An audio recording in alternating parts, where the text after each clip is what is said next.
Hi, today we're going to take a look at mass media and how it affects each single component of culture, and we're going to give it a pass or a fail to determine overall if it's negative or positive. Okay, so the first thing we're going to discuss is values, primarily the American value system. Let's say if you take a look at any TV show between 1920 and 1960, they have a tremendously different set of values than what you would see today.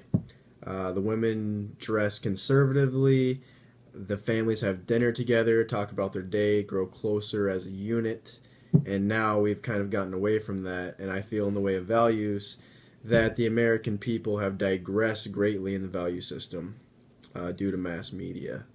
And, the wife will be cooking dinner while also texting her friend. Father will be getting an email from a client, responding to that. The kids are on their cell phones the entire time. And for that, we're going to give mass media a big F in the value system. Next up, we're going to discuss the religious factors that go into mass media. So as a whole, I feel like this is a pretty good one. You're able to sit at home on Sunday with your family and watch your favorite preacher give a sermon if you wish. You're able to download a Bible app so that if you don't feel like reading, then you can listen to it, in the car or whatever. But on the other hand, you've got the news that promotes all sorts of holy wars. Children are seeing people get killed for being Christians, just for being Christians. So that has a negative effect. But I feel like as a whole, the mass media for getting the right religious message out there is going to get a pass for me. So that's a pass. Next up, we're going to talk about attitudes. And mass media has totally spoiled the attitudes of the younger generation. Because they can text anyone, anytime, anywhere, they live in a completely different world, and they often hate when anybody disrupts that. So they're more reluctant to listen to their teachers, to their family, to their friends, become more aggressive when they're told to put their phones away. They feel like they have some kind of false sense of entitlement that comes along with being able to run their own empire, so to speak. So just for that reason, that their attitudes have turned hateful towards their family and their friends, their teachers, I'm going to go ahead and give mass media an F for changing the attitudes of the younger generation. Okay, we're moving right along here, and the next topic we're going to cover is the most important topic, and that's going to be the practices and customs of human communication. So, the practice of communication in itself is an art form that we have completely lost. That's due to being able to text anybody right back then and there at any time, with a smiley face or a misspelled word, a shortened acronym of that word. And that has caused for a lot of interpretation on the other side. You have to guess what people are thinking now. They can't just tell you. And that's a dangerous spot to be in because effective communication moves the economy forward.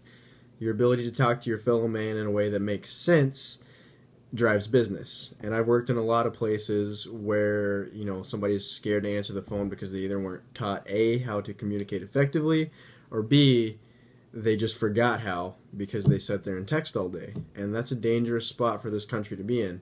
So for that, we're going to give mass media a big F in the column of practice and customs. Now we're going to take a look at how mass media positively affects something that's going to be art. For me, the most obvious example was movies, and even more obvious than that is going to be the phenomenon we all like to call Netflix. You can now stream a movie or television show anytime, anywhere, and show lots of people. So that's a great way for the producers and the directors to get their artwork out there.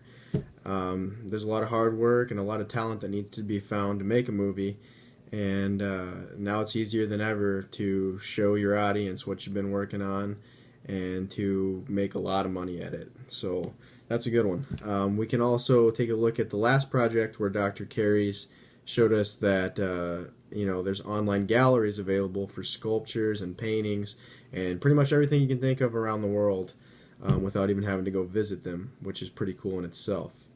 Lastly, there's going to be iTunes, Apple Music, Rhapsody, and for music artists, that's a really cool way to get your music out there, and everybody can stream at any time. At a party, at the gym, at their house, when they're going to bed.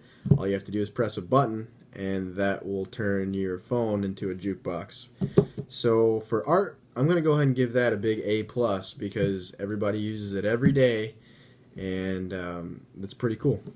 Okay, so lastly, we're going to talk about the last F that mass media is going to get, and that's going to be in our human way of life as a whole.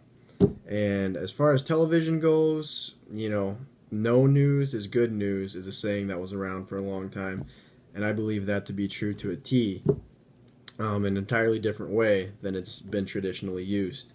Because when you turn the news on, there's not any piece of it that's good. They promote violence. All you hear about is crime and death.